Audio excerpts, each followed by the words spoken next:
warahmatullahi wabarakatuh. Salam sejahtera bagi kita semua. Saya Putri Aprilia, peserta Latsar CPNS Golongan 2 Kejaksaan Republik Indonesia. Saya berasal dari tim 4, angkatan 38, nomor urut 25. Saya berasal dari Kejaksaan Negeri Bangka Selatan, wilayah hukum Kejaksaan Tinggi Kepulauan Bangka Belitung. Saya akan memaparkan hasil video saya, isu kebangsaan mengenai pengaruh penambangan timah ilegal bagi kehidupan di Kepulauan Bangka Belitung.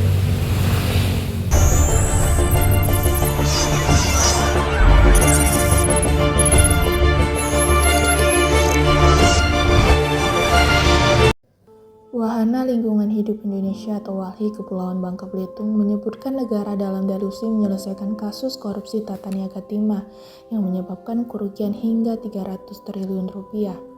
Ekologi menjadi korban utama dari kasus korupsi tata niaga timah sebab akumulasi kerugian negara atas kerusakan lingkungan akibat tambang timah ilegal mencapai 271 triliun rupiah dengan luas daratan mencapai 1,6 juta hektar dalam kurun waktu 6 tahun.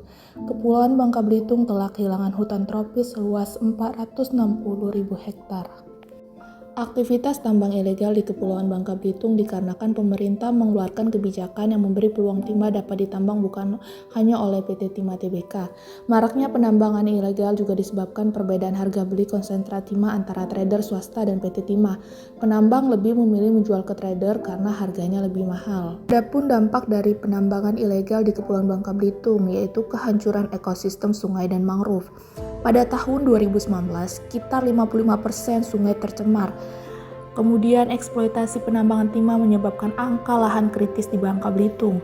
Ancaman berikutnya yaitu ancaman bencana ekologis di masa depan. Kerusakan landscape daratan Kepulauan Bangka Belitung mendorong terjadinya sejumlah bencana alam, mulai dari kekeringan, longsor, hingga banjir.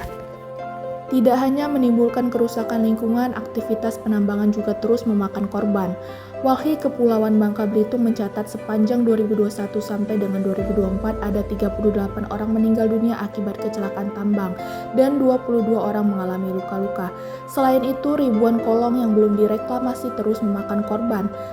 Tidak hanya aspek lingkungan yang terdampak, tetapi juga aspek ekonomi dan sosial masyarakat setempat. Meskipun pertambangan timah memberikan kontribusi signifikan terhadap pendapatan daerah dan menciptakan lapangan pekerjaan baru, namun dampak negatifnya terhadap lingkungan dan kesehatan manusia juga sangat besar.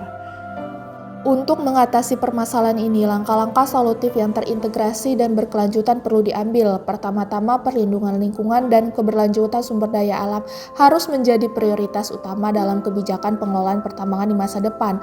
Hal ini dapat dilakukan melalui penerapan regulasi yang ketat dan pengawasan yang intensif terhadap aktivitas pertambangan.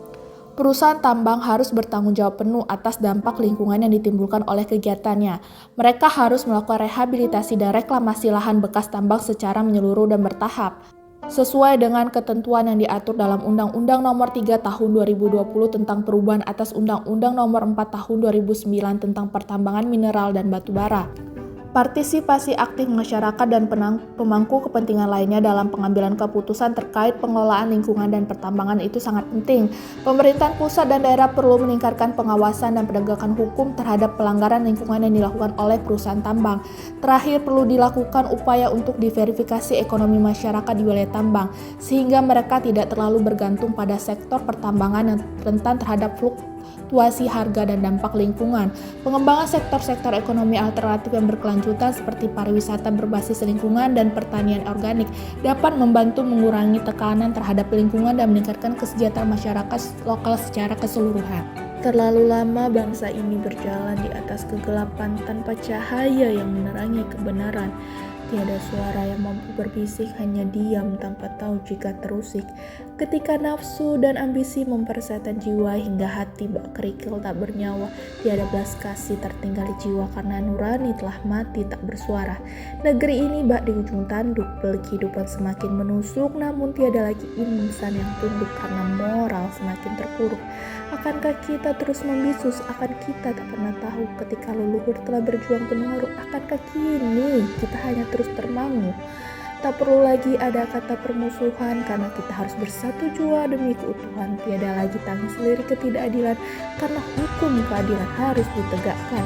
Mari bersama satukan tekad untuk berbenah membangun masa depan bangsa yang cerah tanpa ada lagi pertumpahan darah menuju bangsa yang lebih terarah.